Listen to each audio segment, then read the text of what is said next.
What should we stop teaching young children? I wish I had been taught this as a kid. My dad made me feel shit for not doing as he said because I hurt him, and when I grew older, as a teen I felt shit for saying no when guys wanted to have sex with me, and so I was easy to take advantage of. I felt like I hurt their feelings when saying no. I still have this problem at 23, with my fiancé, but he's very understanding, so we're working on it together.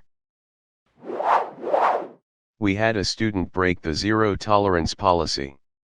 He got jumped in the hallway, threw his hands out to his sides away from the attacker, and screamed that he wasn't fighting back and that he needed help.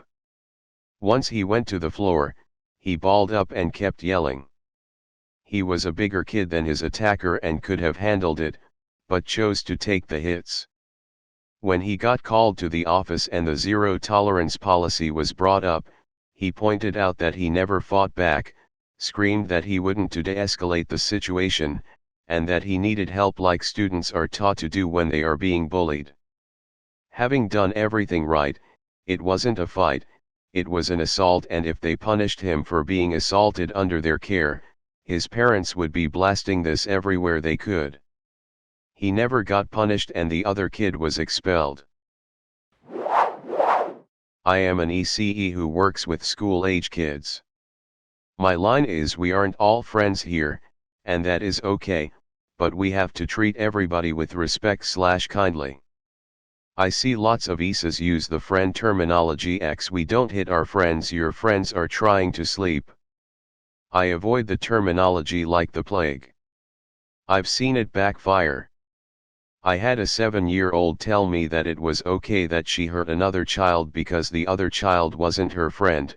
This was this particular child's first year with us. And I hate how much it cheapens friendship. When I was a kid, I had the teachers who said everyone in this class is a friend, and that annoyed me so much, because I knew that these people barely tolerated me, and most never once spoke to me. Another time, for some reason, a teacher had us do a project that required a friends, and I asked what I should do since I didn't have any. She of course said, who here is ___________s friend.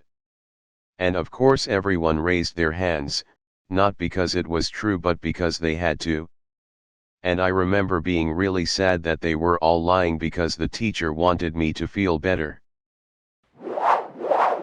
How about posting your child's entire life on social media in general? It's gross and has a lot further of a reach than it used to.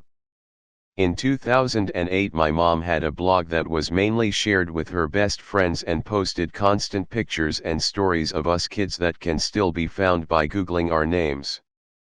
This was before mainstream social media, and I can only imagine how much worse it is. I'm lucky that my mom never posted any videos of me having a tantrum or anything, but it's still a violation of your child's privacy. You think you have problems? Just wait until you're grown up and you'll find out what real problems are. I became an adult with real problems, but nothing that has happened, which includes several abusive relationships, not surprisingly, has been as horrific as being trapped in that shit show of a childhood and not being believed nor having any power to defend myself or escape. But even if their problems really are relatively minor, denying or invalidating your kids' experiences is damaging in and of itself. They're not minor problems to them. Have some fucking empathy. I remember going over to my stepfather's house once to visit his family. The aunt cooked us food and it was something my sister didn't like to eat, so the aunt, who we've only just met, put a hand on her shoulder and said, "Well, in this house you eat everything on your plate whether you like it or not. I made this and you have to eat it." Which is a really shitty thing to do, Imo. But thankfully my mum came in and said she doesn't have to eat anything she doesn't want to eat. My kids are 16, 12, and 10. One of them asked me during or just after my dad's viewing out of the blue, "Mama, what's it like being an adult?" And is it scarier getting older? I told them I'm the exact same person I was at their ages, only tempered by the wisdom and patience I've learned since then. And that yes, it's scary sometimes. Especially times like these, when I know I don't have that many years left to be with y'all, since I'm the same age now that your papa was when he started getting sick. They then begged me to quit smoking. I'm trying to work up to it. It's difficult because I genuinely enjoy smoking, it's literally my only excuse to still smoke after watching Daddy get gradually worse and worse for 25 years. I don't want my kids to watch me die like I watched Daddy die. I don't want them to see the terror in my eyes that I saw in his on the last day. I don't want them to hear me choke out, "Am I going to die?" like Daddy asked me while I was helping the nurses work on him. I don't want any of that for them, but I can't seem to quit smoking, even though I desperately need to. I know what I'm in for if I don't. Daddy wasn't the only end-stage COPD patient I've cared for over the last decade. Not long ago there was an incident in my city where a teacher got in a fight with a student. There's debate as to who is responsible for instigating, but the fact that the video shows the teacher antagonizing and pulling the kid's hair says plenty to students. Friends of mine were on social that night talking about years of terrible experiences with that teacher. He was a bully and a bigot with a record. The next day I told all my classes that they could always come to me with a concern about another teacher. A couple classes ended up discussing incidences for the rest of the period. Do high schoolers sometimes get self-righteous and dramatic? Absolutely. But I'd rather them speak out when something feels wrong than feel like no one would bother helping. Kinda unrelated, but also stop teaching them, or otherwise letting them believe, not necessarily on purpose, that they're special and rules don't apply to them just because they're kids. This doesn't mean they have to follow the same rules as adults in every situation, but when they can follow them safely and already know those rules, there's no reason to change your mind afterwards. Example, when after a competition, they give all of them a prize anyway even if the rules were clear from the start, only the first one wins the prize.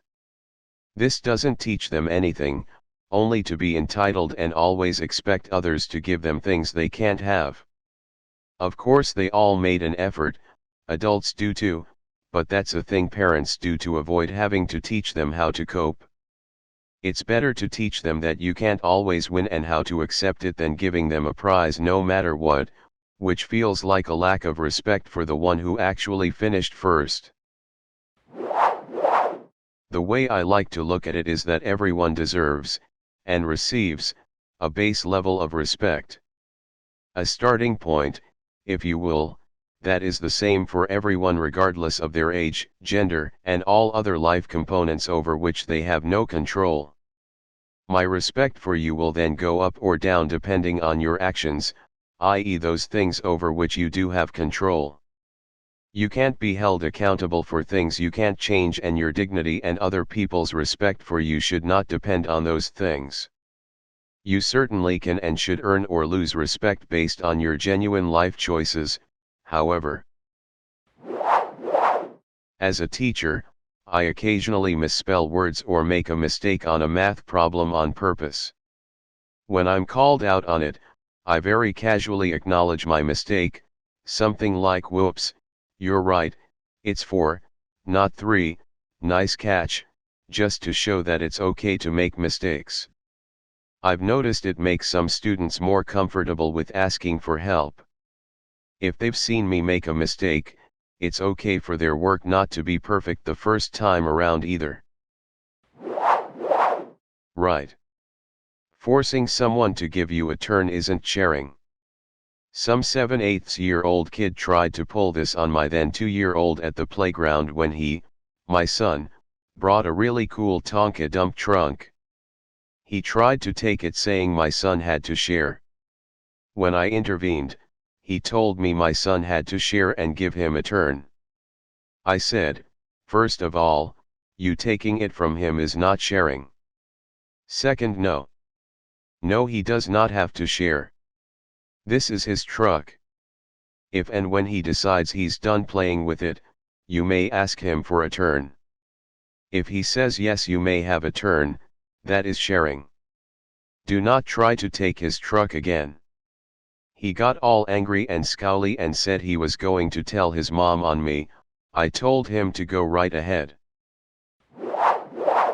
At our house, unless you are clearly hogging an item just to be a jerk, which rarely happens, both boys, 4,7, know that it is someone's turn until they decide they are done. You may ask for a turn, but they don't have to say yes. If you are the person who has the thing and you say no, you are expected to go find the person when you are done and let them know you are done and they can have a turn now. What really warms my heart, even though they say no about half the time, they rarely play more than 3 or 5 minutes before giving the thing to their brother. Don't think our house is squabble-free, there are definitely still fights, even over turns sharing/turns. I agree and I hate it. Obviously a career is an incredibly important aspect of your life, but many kids have lives that are so geared towards academic and professional success that they never have a chance to discover who they are. I'm 22 and I feel like my entire life has just been continuous education since 4 years old, which it basically has. I'm no closer to finding a career I want to pursue, and I think that's mainly because I've never had time to think about who I am and what I enjoy. I think we should stop teaching them basically that they don't have any autonomy over their own bodies. Like telling them they have to hug and kiss someone even if they're uncomfortable with it and stuff like that. I think that ultimately leads to a very bad message about consent. If they're uncomfortable with someone touching them, I think it's generally a good idea to listen and respect that, and reinforce that they have the right to say no to being touched if they don't want to be touched. I would upvote this more if I could. I've seen many a child, usually girls, grow into brats. BC being sassy was encouraged. You're not being cute, you're being mean, rude, disrespectful/entitled, and sometimes abusive, but God forbid I tell someone else's child to say please and thank you instead of holding out their hand with an attitude before turning and saying finally with an eye roll. Also, hitting is not funny. IDC if it doesn't actually physically hurt, it's not okay. LSO don't encourage more mature words like boyfriend/girlfriend when the kids are in preschool, for example. No, you do not actually have a boyfriend, you should not kiss him, especially not on the lips, let alone anything else you might have heard from some classmate with an older sibling. Let kids be kids.